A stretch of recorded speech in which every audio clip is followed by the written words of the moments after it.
Ang programang ito ay rated SPG. Striktong patnubay at gabay ng magulang ang kailangan. Maaaring may masiselang tema, lengguwahe, karahasan, sexual, horror o droga na hindi angkop sa mga bata. Day sa Apex, di ba nga wala doon ang pinuntahan niya? Sisinungaling sa akin si Zoe.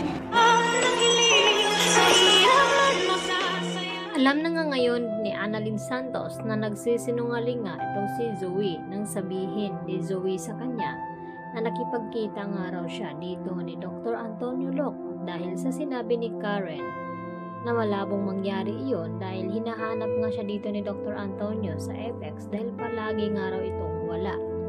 At nang malaman nga dito ni Annalyn, agad na hinanap ni Annalyn itong si Zoe at dahil nakonsensya na rin itong si Zoe at kinalaban na nga ang kanyang ina dahil na rin sa payo dito ni Dr. Carlos na wag nang idamay ang kanyang sarili dito sa masamang gawain ni Moira nang sa ganon ay hindi siya madawit at mapasama at makulong.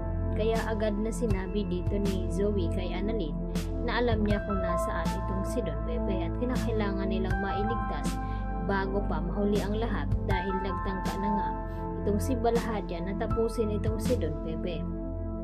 At nang tumawag nga itong si Annalyn ay dito naman na sinabi niya kay Zoe na tatapusin na nga nila ng tuluyan itong si Tanda nang sa ganon ay wala nang makapagsabi sa kanilang sekreto at ito ay hindi nagustuhan ni Zoe dahil ayaw niya mawala itong si Lolo Pepe dahil napamahal na nga sa kanya ito kahit hindi niya ito tunay na kadugo at ayaw rin ni Zoe na magiging masama ang kanyang ina at magiging kriminal. Subalit wala na nga magawa pa itong si Moira kundi kumapit na lang sa patalim upang nang sa ganon na hindi siya makulong kung sakaling malaman nila na may kinalaman siya.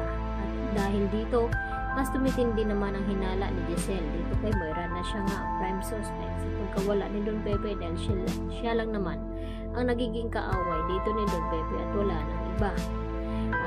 At kinagulat nga din dito ni Lynette nang sabihin ni Annalyn na magkasabwat pala itong si Zoe at itong si Moira at kinakailangan lamang ay makakuha nga siya ng matibay na ebidensya. At dito naman na tila kinakabahan itong si Lynette nang malaman niya na kung sakaling may kinalaman nga itong si Zoe ay tila baka mapahamak itong si Annalyn kaya pinag-iingat niya ito. At agad naman na nabalitaan dito nila Alinsosan at Diyosa na nawala nga ngayon itong si Don Pepe at isa lamang ang suspect kundi itong si Moira at Zoe.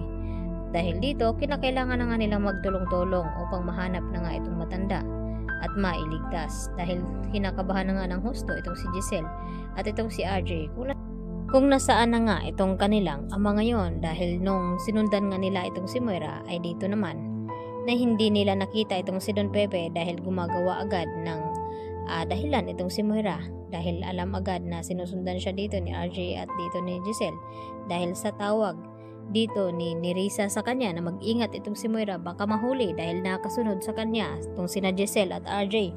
Kaya agad na gumawa ng plano itong si Moira nang sa ganon ay linlangin ang mga ito at pagmumukhain na kawawa sa paghahanap dito ni Don Pepe. Kaya naman ngayon, porsigido na nga itong si Annalyn na matagpuan itong kanyang lolo at dahil sa tulong nga dito ni Zoe, nahihingi siya ng tulong kay Annalyn ay ligtas nila itong kanilang lolo na sa ganon ay mabawas-bawasan itong ang ginawa na pakikipagsabuatan ni Zoe dito kay Moira. Kaya isa lamang ang kanyang gagawin ang iligtas itong kanyang lolo upang hindi mapanganib ang mga ito. At dahil porsigido na nga itong si Moira na iligpit na nga ang matanda nang sa ganon ay hindi na makakalabas at malaman nila na may kinalaman itong si Moira sa pagkawala nga dito ni Don Pepe. Kaya agad nga inutusan itong si Balahadya na pakaukayin agad itong si Don Pepe sa kanyang paglilibingan dahil tatapusin na nga nila ngayong araw ang matanda. Sana maabutan nila ni Annalyn at Zoe na mabuhay pa itong matanda. Yan ang ating patuloy na pakatutukan mamaya-maya ng konti. Dito lamang yan sa Abot Kamay na Pangarap.